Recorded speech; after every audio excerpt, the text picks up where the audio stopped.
so hi. How many people have been to a talk that I've given before? Nice. How many people have no idea what the fuck I am and this is just track 3 to you? All right. Okay. You're just a track and a title to me, and I'll get rid of you. Okay, fine. Yeah, so good. It's an interesting talk, but bear in mind I'm an organic speaker, as people who've been here before know. So if you're specifically a patent lawyer, well, A, fuck you, but B, there's not going to be a whole lot where you're going to be like, oh, I mean, other than you might find it interesting to have a perception of what your terrible structure is and what it is from somebody who's gone through it. But other than that, I just would hate for a lawyer to be like, that wasn't informative at all. There was no citation. Anyway. So again, I'm going to wait just a couple minutes, although it looks like things have pretty much emptied out and everybody is sick of being handed little darts and pencils and stickers. Now they're going to make it that you can't release the hounds. So yeah, probably like another 60 seconds. This is all hard-won knowledge, by the way. Just like, okay, maybe we need one more second for, see like that, someone just came in. About time, we've been waiting on you. Jesus Christ, man, the whole show. You wash your hands?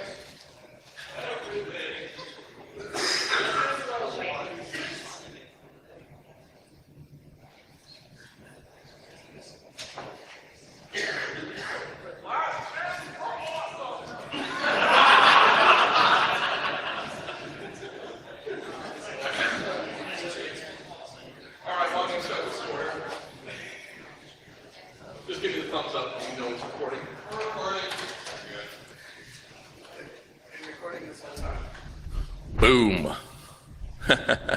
That trawled in one poor sap. All right, well, it was worth the effort anyway. So, all right, welcome to DerbyCon. Hello, everyone. My name is Jason Scott. I am a... Woohoo! Damn, son, what is up with this shirt? Jason sure loves his loud, disgusting shirts. I bought this at Berkeley at a used clothing store. So just go to Berkeley, go to a used clothing store, and you too can rock this. Black is out. Unbelievably disgusting patterns on your chest are in. Anyway, so the name of this talk is So You Want to Murder a Software Patent. And like many of my talks, this is kind of an organic overview of just a whole bunch of interrelated subjects with some sort of bizarre spine going down the middle involving some particular aspect. So in summary, what happened was that I found myself as a testifying witness in a software patent lawsuit that was finally covered up, finally locked down and decided upon earlier this year, and so I was no longer under any sort of legal embargo, and I was able to talk about it. And so when I did that, turned around to this fantastic con, because DerbyCon always gets my first talks best immediately. So that's the way it goes for DerbyCon, because they deserve it. I assume you've already had a good time? All right. That's what I'm looking for, a little bit of good time. So it's excellent stuff. I didn't get a chance to hug Kevin Mitnick, but I'll get that some other time. Anyway, so what you're seeing right there, this image, is a patent for a swing that was filed by a 7-year-old in 2001 that was granted to him for a methodology of swinging. It was filed with the assistance, some light assistance of his patent lawyer father, who thought it would be fun to teach his son about the process. When your father is trying to teach you about the fun of patent application and you're 7, you're not going to have a good time. But what are you going to do? But it was granted. Why is it granted? Well, it was granted because it was written in language that was obfuscatory enough to appear to be new and innovation. All right, anyway. So in terms of what I do, what my life is, I'm an archivist, and I work for a place called the Internet Archive. My most common title is free-range archivist at the Internet Archive, but a lot of other people, they just think of me as the angel of death. And the reason they think of that is because I'm involved in a lot of saving of sites that go down, of data that's lost, of all manner of history that's in danger, because when we went online, life became extremely ubiquitous, but it also became extremely fragile. So the moment that we go from, this is everywhere in the world, and then 2 years later, nobody can find it. And this kind of bizarre paradox is what really kind of we're dealing with as a culture and a species. I work in this building, usually remotely, but I come in. It's a renovated Christian Science church that has been turned into a server room. It's for this place, the Internet Archive. The Internet Archive has 20 petabytes of data, going back to technically going back to the 80s and the 70s, pulled off of tapes all the way up through websites. They pull in thousands and thousands and thousands of websites a day and then make them available through something that most people know them for, which is the Wayback Machine. So the ability to go into the Wayback Machine and say, so what has Yahoo looked like for the last 15 years is something you can basically only do at the Internet Archive. And these are my people. I love this outlook. So they hired me about 3 years ago. Interesting thing about that, if you work at the Internet Archive for 3 years, they build a little statue of you. Because as my boss says, we don't have stock options. And so, he visualizes it that the terracotta warriors that were buried with emperors may have been little guidances to take with him to the next world, but actually he has a theory that they were also tributes to scribes and workers and so on who had been really important to the emperor, and it was a way of kind of honoring them as well as everyone else that made the emperor good. So my statue was built last week. I haven't seen it yet. And he's a little guy in a little suit with wings who's holding on to floppy disks. So when he gets up, I'll replace it with this. We're very stylish. Here's the Internet Archive. This is 3 petabytes of data. Sitting in the back part of a church, humming away. We get a couple million visitors a day, and it's a good life. I mean, this is the thing. So I'm steeped in this historical thing, right? This is what I do, and it's become known that I do that, and we're putting up a whole bunch of new stuff every day, and it's a fantastic life, right? And buried in here are all sorts of crazy treasures, and sometimes those treasures come to light and become part of the world, right? We also do physical books. For instance, this is piles of books that people have sent us. So we have warehouse space where we were trying to have one of every book that's ever been made, just to have it, a seed vault, if you will, for the future of books. So we're kind of both in those realms. And that should be the end of my story. I should be the happiest guy in the world. But occasionally I get kind of pulled into things by the world. That is to say, the world intrudes. Let me diverge again to a way that the world intrudes. On the way here, yesterday, I was taking a taxi from the airport, and a truck hit a car that hit a car that hit a car that hit a car that hit me. And so what you're seeing there is that's car number 2 that got hit, hitting car number 3, hitting car number 4, and then there's the taxi at the end that I was in. So that sucked. This is a car being very sad about being hit. That's not going to buff out, right? And that guy was angry. But what was also interesting to me was that in the 5 cars, as we were all sitting there for 2 hours, while a cop that I swear to God looked just like Sarah Palin, went through and looked at all of our stuff and took all our licenses and did everything else, little things came out. For instance, my taxi had no registration. The woman who was behind us didn't have a license and wanted me to act like I had been in that car instead. I thought that this scheme was poorly thought out and poorly improvised and decided against it. She called her husband, who brought a guard dog. That made things even better. And then this woman, she has temporary plates because she had bought the car 5 days ago. And boom, and you go like, that's the saddest thing I've ever heard, except for the car that was behind her, which is this white one that was hit. So this white one, that kid had it for 3 days. And as you can see, life has pissed him off. Here's why. He was in an accident a year ago where someone ran a stop sign and slammed into his car and totaled it. He had spent the year fighting this fuck to get all of his money so he could buy a new car. He had finally won, gotten the new car. 3 days later, this happened.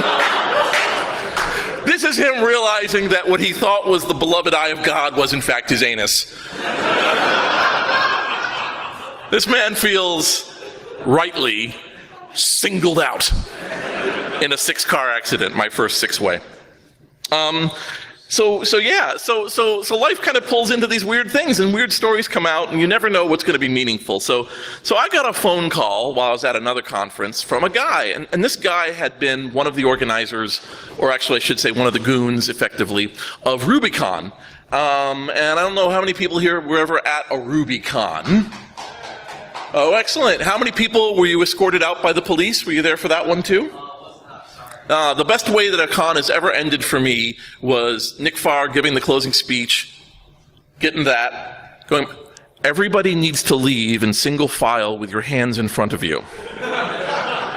And then that nervous laughter followed by, oh no, that's what we're doing. Because they had surrounded the hotel with 25 cop cars and had brought police dogs in. Smokey, I found out the dog's name was Smokey. And Smokey wanted to make sure we were all on the up and up. What you're seeing here is the invoice that was sent to DerbyCon for all the damage done to this Marriott that proceeded to get all of the organizers banned. What I love is, again, the screen isn't good, and on the video, there's one that simply says, destruction of rooms 154 and 159. Pedal replacement on weight machine. Every one of these is a little Gilgamesh epic, a little Roman mythology. When you see things like hotel signage, 1 green directional sign, 2, 1 concierge sign, 2 exit signs, elevator parts, princess phones, 3 princess phones, under labor, removal of graffiti, stickers, gum, excess trash, fire extinguisher material from 2 stairwells, all 4 flights of steps, ladies' and men's restroom flooded, along with trash and debris thrown in restrooms. Anyway, so it's like $6,149 they billed them for, which they did not pay, and got them banned for life from the Marriott. So then they held it again there the next year using a different company name. Anyway. And I will mention that one of the finest pranks, like previously it had been destruction, and I was asked to give a keynote at that next one in which I said, please do not absolutely destroy the hotel. Because whatever. All right, great, excellent. So then I heard about an altercation that was causing security to go nuts, and here's what they were doing. They were listening in, don't do this at home, do it at a hotel. There was somebody would order more towels, and then housekeeping through radio would let housekeeping know more towels in room 145. They would then call room 145 and say, well, this is the front desk, and they probably didn't tell you, there's a $100 charge per hotel towel that we deliver to you. If there's a problem, you should call the front desk. But we just want to make sure that wasn't in the... So this made the security guy, I don't know, he just must have felt like, I think it's because he didn't understand the magic. The great thing about all magic is you don't understand how much work goes behind it and how the preparation does, so it just seems crazy. He could not have figured out how this was being done. He didn't know about the radio link. So it was just somebody was mystically making guests think that there were $100 a towel. And he was so angry. And I said, now that's the kind of fine prank I like to see at these. And out of the crowd of people, a kid shot up and went, you're welcome, and disappeared again. Yeah. So I have a whole bunch of things online, and one of them is CDs. And that's because I believe that CDs are one of our best and easiest ways to have collections of old history. A 640 megabyte grasp of the 90s and the 80s before it, as they started to sell these things and run out of things to put on them, they would start to go through bulletin board systems and online systems and put up facts. And as a result, they became these bizarre little snapshots. And with cd.textfiles.com, which is my site, I had a couple hundred CD-ROMs up. Now that I've joined the Internet Archive and I've been working with other people, we're now up to 3,000 CDs online. And this is just gigabytes and gigabytes of unbelievable amounts of history just waiting for someone to trove through it. And I got a phone call, and the phone call was from a guy. This is an actual patent for string and 2 tin cans that was granted in 1980.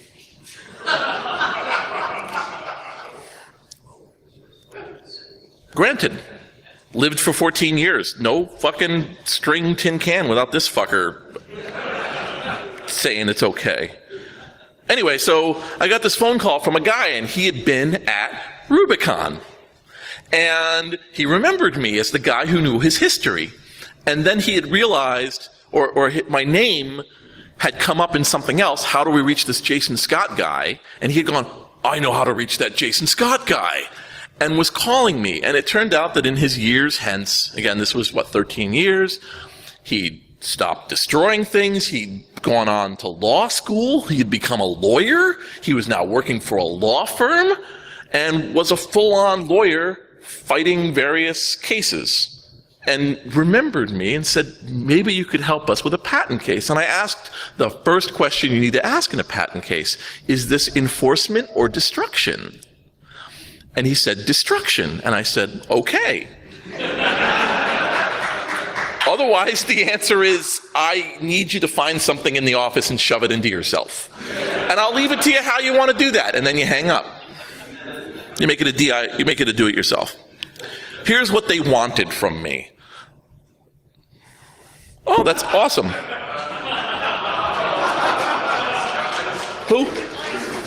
Who is my designated drinker? Who's my designated? Oh, there we are. Come, designated drinker. I love you, Dave.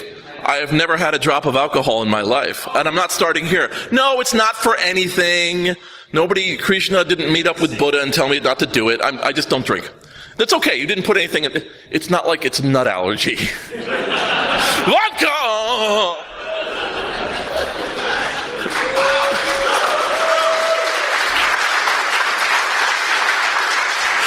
Damn, I can pound them back. Oh, wow, look at me go. All right. So they wanted this CD because this CD was, the CD here is 1 year before the CD that I just needed an image of it.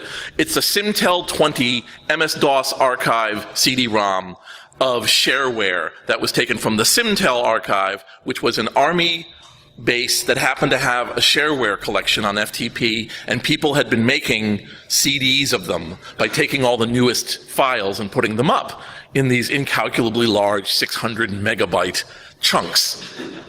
And so I had one of these online, right? I mean, I had a CD because I have a lot of CDs. This is my shipping container. And I have stuff, all right?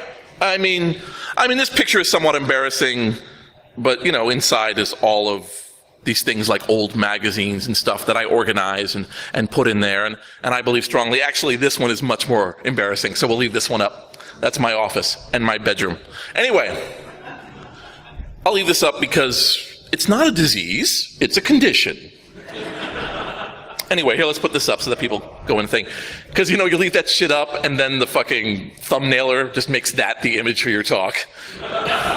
We just listened to a guy talk about his room. Well, here's the thing. For a short period of time, we had this unfortunate situation that the half-life of software and computer parts and everything was so short, and yet there wasn't recognition on the parts of institutions and places that have been given the mandate of capturing human culture to catch up. So we ended up with places where, you might have 1,000 run of this magazine, but nobody has a copy of it because it's some sort of weird newsletter. Or computer parts, and so on. And then, even going to a laptop 5 years ago is like an excursion for Indiana Jones these days, right? You just have this massive pile of stuff that's got a living life of maybe 2 years. And it's a problem. It's a problem that we continue to have. And it required people like myself to have piles. Now, organizations are now coming to me in 2014, and we are making arrangements for it to be taken away. And I've been doing this. There's a beautiful place called the Strong Museum. They have every Lionel train set, which is fascinating. But they also now are getting thousands of computer magazines from me with an agreement that I will digitize them and so on. So I have all this old crap, and there's actually benefit to it. So this law came in, this group, this lawyers came in, and they wanted to talk to me about a patent. But they were extremely cagey about it. Partially, I think they just didn't want me to know everything that was going on, so they were kind of interested. They kept calling it the Cantor reference. They weren't really up and up, other than to tell me that they were destroying a patent. And I said, well, how much patent or whatever? And they're like, well, your part is 6 software patents. And I was like, awesome. So let's step back and talk a little bit about software patents, right?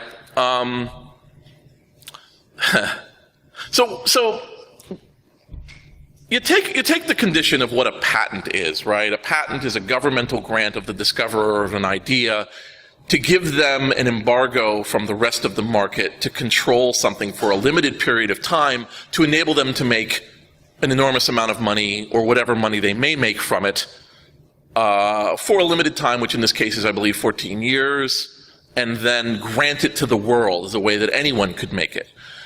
Obviously, when you add money to a situation like this, it naturally becomes toxic. It just does. When you add science and money, and when you add engineering and money, choices are made that perhaps are not following the morality or the goals or the intent of the original thing. This, to me, is a basic human condition. It's something that we try to deal with, you know? If you give people the keys to your front door, yes, some people will be awesome visitors, and other people will burn your house down. But the fact is the intent of giving away the keys may have been some other piece. So, for instance, to stop fraud, Amazon has started demanding that all vendors who are on the Amazon Play Store have a physical address listed as a contact for their app. And the intention is to prevent fraud, but it doesn't. What it does instead is anybody who's afraid of people coming to their house won't submit patents. Now, won't submit software. But even that is kind of garbage because there's companies whose job is to basically be the front. If any of you are aware of 2289 requirements, I told you we're going everywhere with this. 2289 requirements are basically the requirement that any nude model in an image have their birth and personal information available 8 hours a day from a physical location during weekdays. It's a great law. And you're like, really? Yes. Why? Tracy Lords. And the reason was because Tracy Lords was 16 at the time she did her movies, and so there was no record of her. She kind of kept changing names. So to prevent this heinous situation, they made it that every single nude model had to have this. So whenever if you see a place that has a nude model, their address is being kept by a company. And what all the porn companies decided, because they innovate, was there were holding companies whose entire job is to just sit there and hold this and have a 8-hour available front door.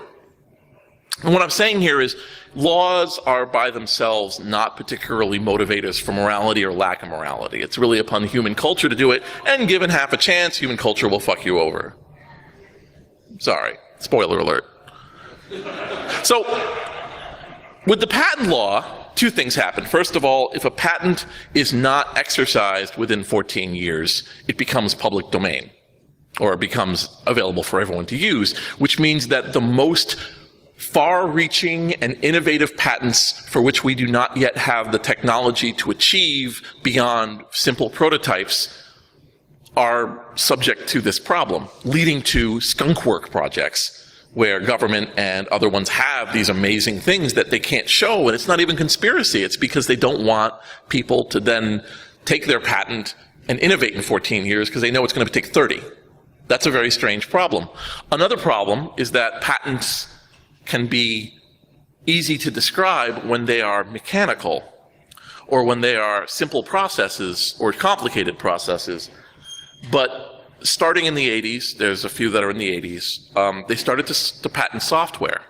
And there was no 100-year knowledge that went with software patents because of the aforementioned half-life. So for instance, I found out, I was looking up the Gilded Age, because I said we're living in a new Gilded Age. And a Gilded Age is basically an indication, in gilding you put a small, thin layer, an infinitesimally layer of gold over bullshit to make it look good. Mark Twain said there was one in 1904, and I'm like, oh, there's one now, where we have this we have an amazing world and everything else, but of course it overhides all these terrible things happening, and oh well. Enjoy the gilding.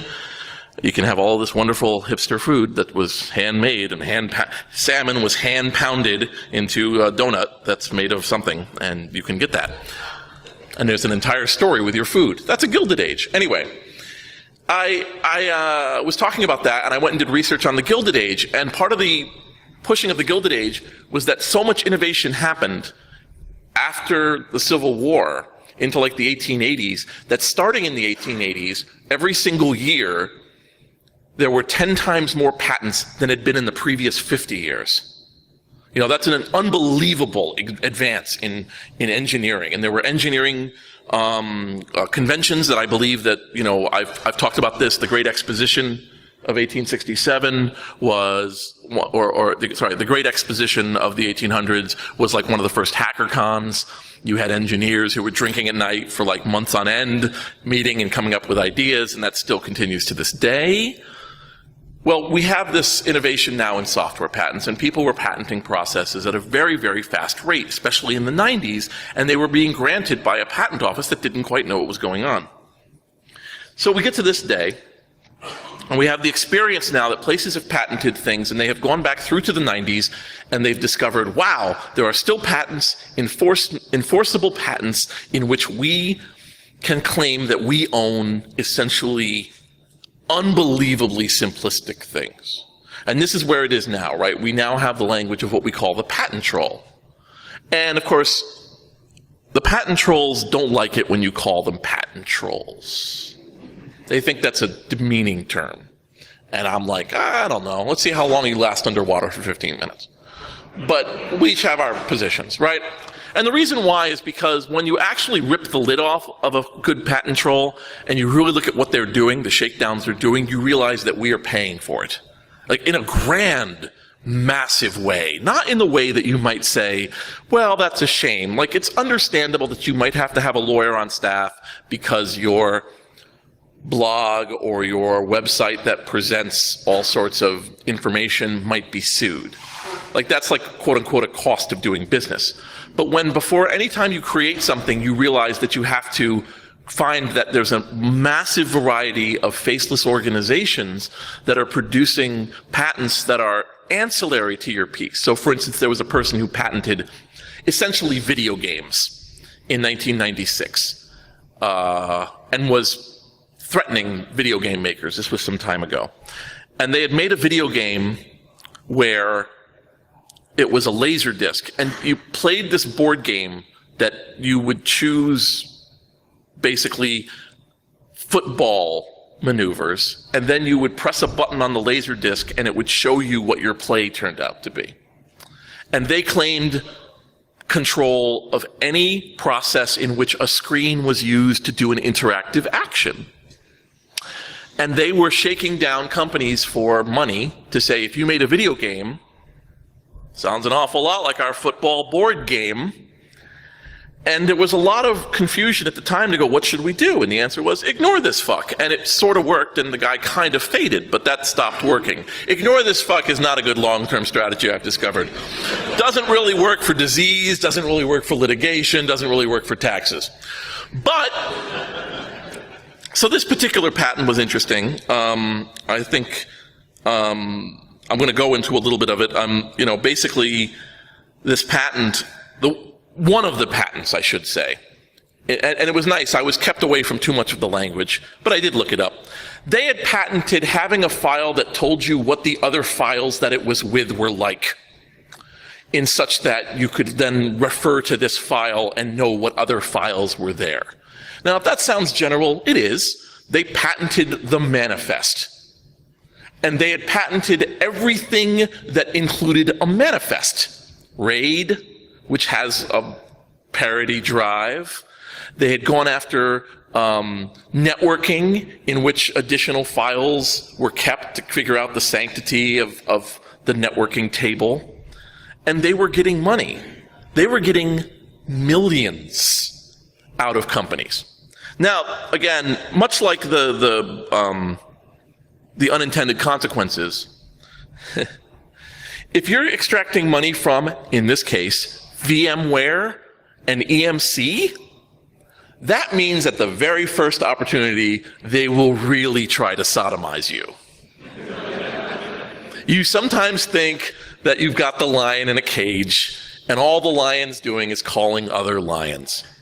The greatest line I ever heard out of a lawyer, and it was unfortunately secondhand that I know this story, was the time that the SCO Linux people tried to basically control Unix, right? And this happened a while ago. Look it up, kids. It was great. A dying company attempted to enforce control of the license and claimed that they owned Linux and that everyone had it. And they said this to IBM, who had just bought big into Linux, just in the same way that a fish buys big into water.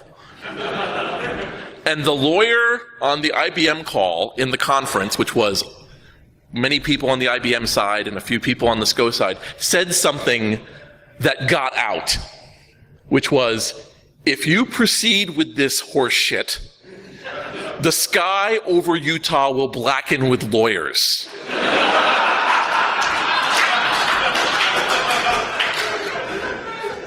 Which I think is an excellent opening salvo in negotiations. I think that is a fantastic way to start the conversation. It's like shivving somebody and going, hey, what can I help you with? Perfect. SCO lost, and they have, but it was a huge thing because people were shocked that a company could claim that they own such a thing. So this company, Personal Web, had a whole variety of patents, and it turned out they had 21 patents that were related here. And they had been extracting millions out of companies for years, and the patent office, and you may not know this, you may be shocked to know this, last year, the patent office went, maybe we were a little bit hasty with the software patents. And the lumbering beast that they are, said, there are a bunch of patents that people seem to be really angry about, like 100 or something. We're going to pull them back into arbitration. And we're going to ask both the patent holders and the patent licensees to have a little chat. Now, one of them is this tiny company extracting millions from behemoths. The other one is behemoths going, you said what? So EMC and VMware and others hired a derivative of the Hale Door lawyer firm to defend them. And I will say this because this will indicate where I stand on software patents.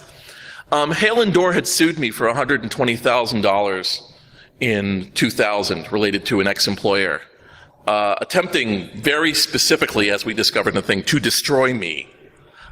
This ex-employer very specifically wanted me silenced and bankrupt in anticipation of their stock offering so that I could not say anything untoward. And yet I still worked with them on this case. That's how much I hate software patents. So, the Hale and Door guys were very well paid and unbelievably well read on the subject of bulletin boards, on the subject of CDs and how CDs worked, and they wanted me to testify. And I'll always remember this. I'm like, as an expert witness, pause, as a witness.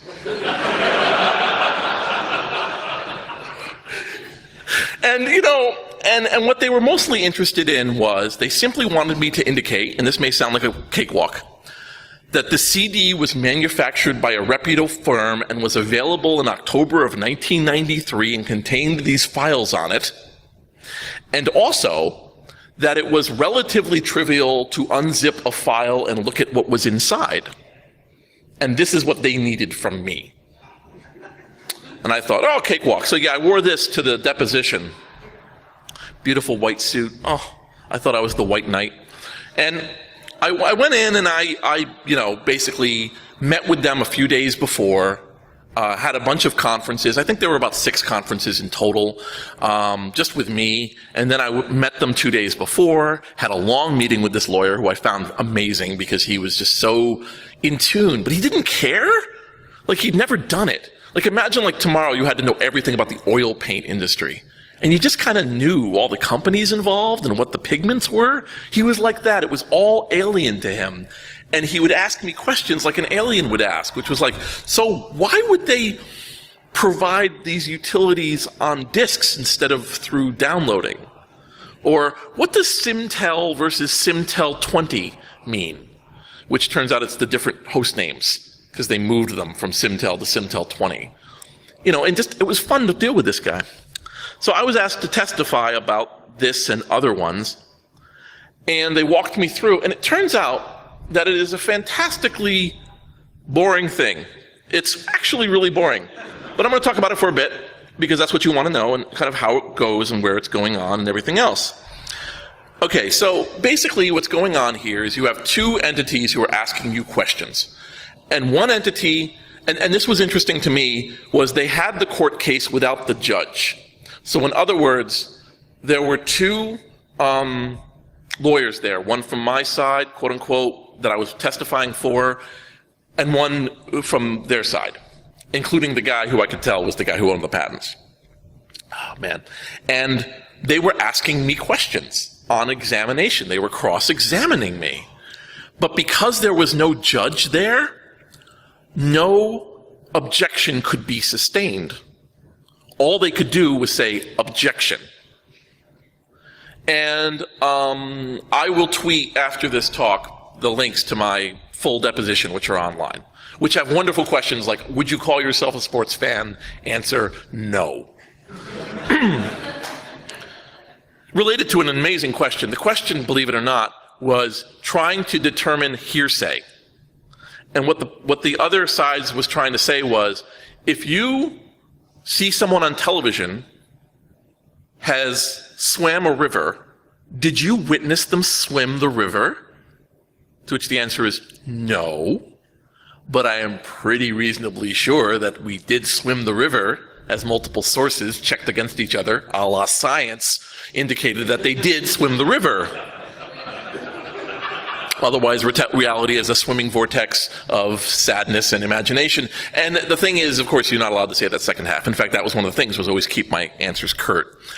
And so what they were fundamentally trying to do was like, well, you weren't in the plant when the CD was made. Anyway, if you read it, it's very disconcerting, because after every answer I say, every answer for 2 hours, the other side goes, objection, irrelevant and mischaracterized. Every single time, over 150 times. And each time they're asking me, you know, how did you get into this business? How do you know these CDs? How do you acquire these CDs? What are these CDs about? Their objections were myriad. And I was called back to do another one. But the basic thing was, I said that Walnut Creek CD-ROM owned CD-ROM.com, i.e. they were pretty big in the CD-ROM biz. They were the largest seller. It was not difficult to find these CD-ROMs. They were available in stores, online, and utilizing magazines, and that you could get this program, and there was this program. And this is what they hinged on. There was a program that was unbelievable, and I don't want to know how they found it, but basically, it was a shareware program that would enable you to create archives and manifest of other files in a way that was, you know, coherent for you to be able to retrieve things. And this guy, again, if you were ever a part of that time, imagine this. He included a 150-page statement of technology to describe all of his thinking and all of the programming. It was like from heaven. I can't imagine what the intern must have been like when they found this.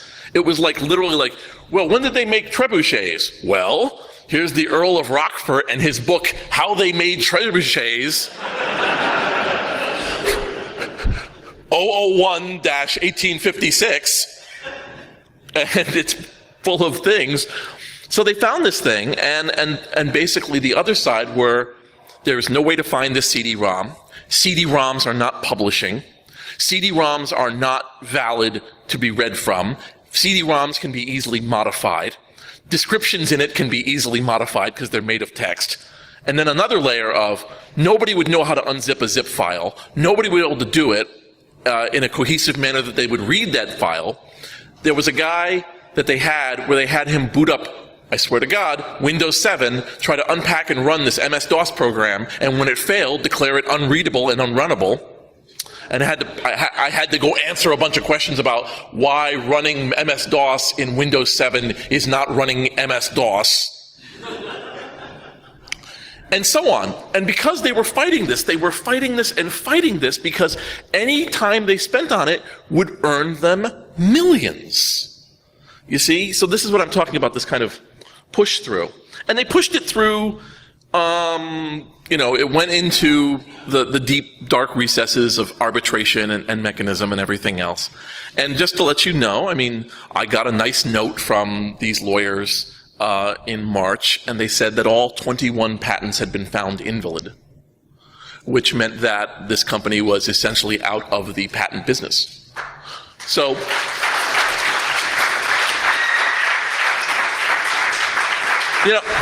and I played a small part. If you read the stuff, it'll say, he claimed this and this and this, and we agree, and the other side said that was bullshit. It's not bullshit. And you can see where they had about 15 witnesses for Usenet being a valid transfer, and that headers in Usenet are indicative of the message.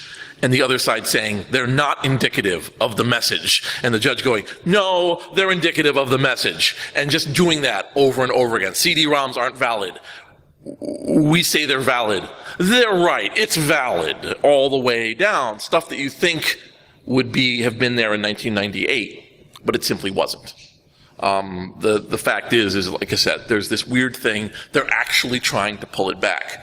I was told confidentially, which I'll say into the microphone, that supposedly, does everyone here know about intellectual ventures? This is the big patent troll. I've been told on the side that, again, swear to God, the guy didn't really understand what was being done in his name. Like, he didn't know it had gotten that bad. Like, he had been focused on his projects, the cooking project that he does, and a lot of other projects, and he had, I knew someone on here's another one.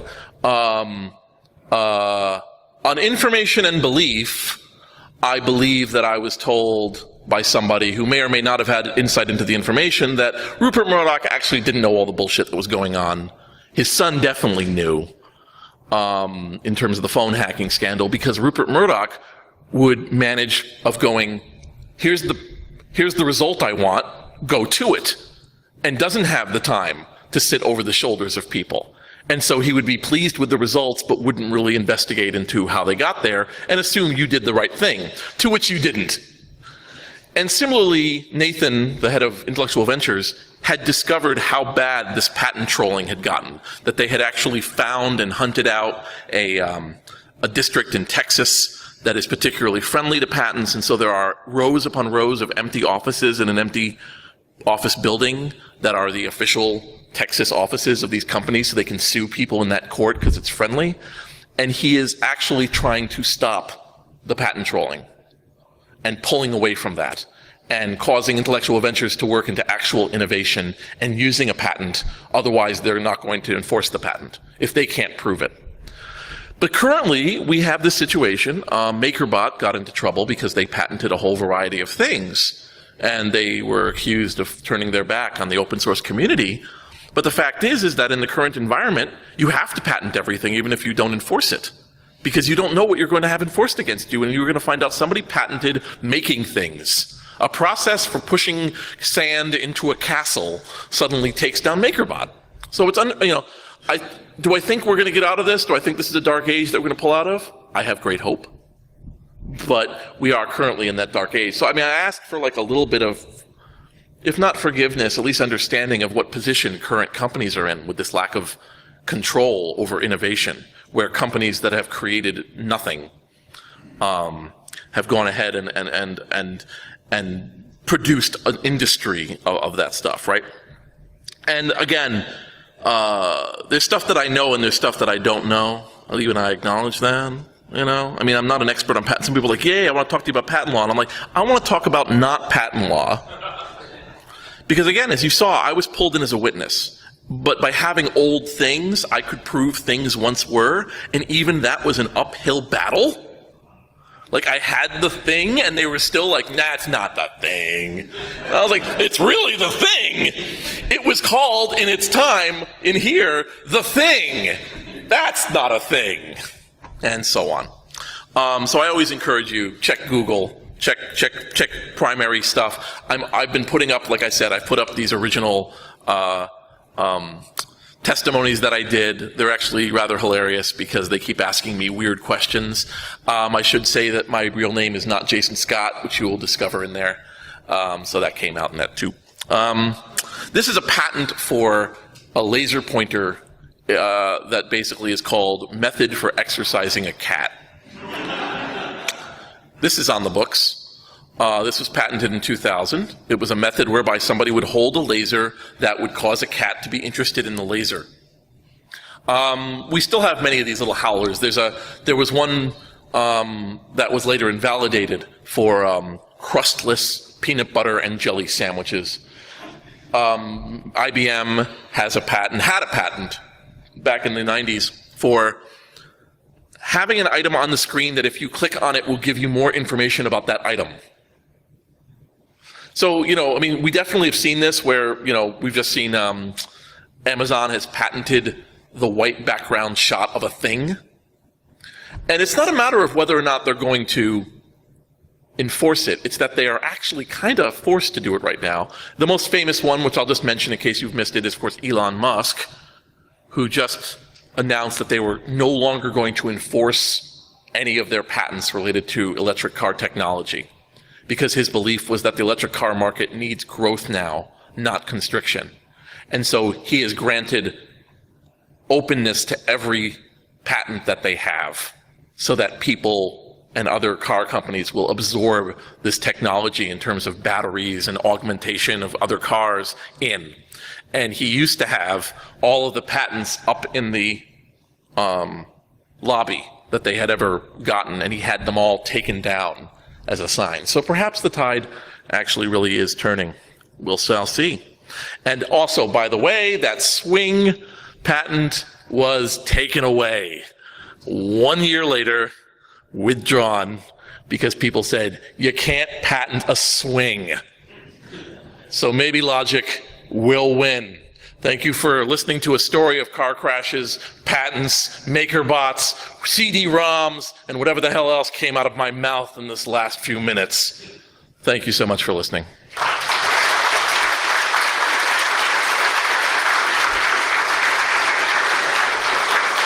Because I want to be part of the solution and not part of the problem, how much time is left? About 5 minutes. I will answer one question or two questions that are not soliloquies about yourself. Yes? Did that caddy make you pay for the ride where you got hit by a car? The cabbie's boss drove up in his...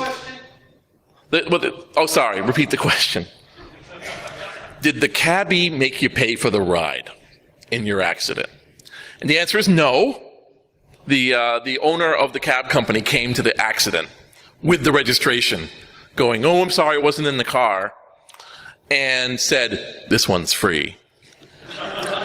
So, and the funny part is the cab ride to the airport in New York was amazing because I had a 12 o'clock flight going out of Newark that I thought was going out of LaGuardia, and if you know that geography, that's a big mistake. If you think something is in LaGuardia and it's at Newark, you have erred.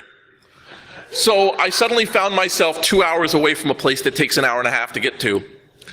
And I'm like, I gotta do it anyway. And I go in and I hail a cab.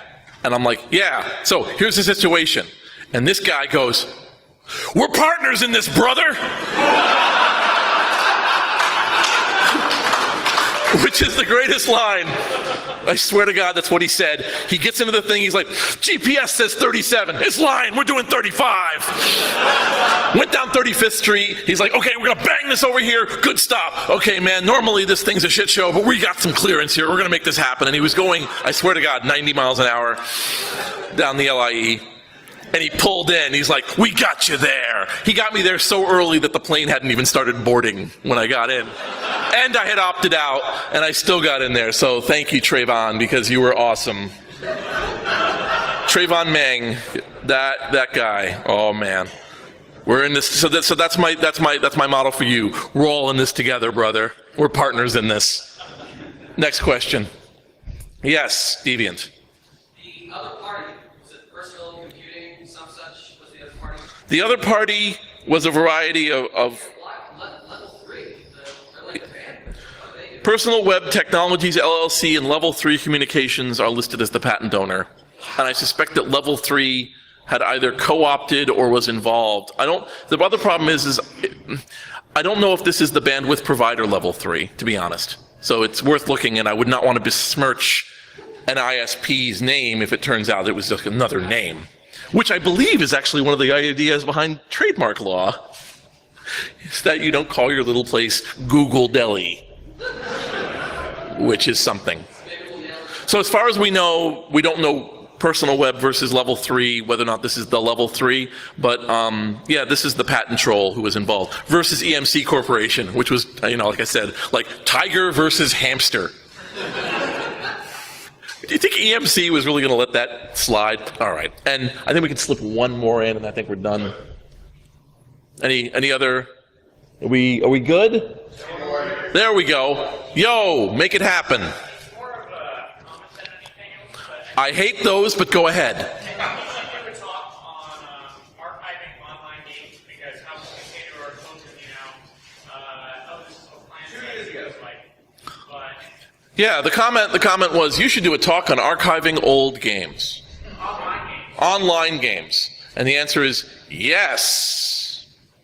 And I am. Thank you.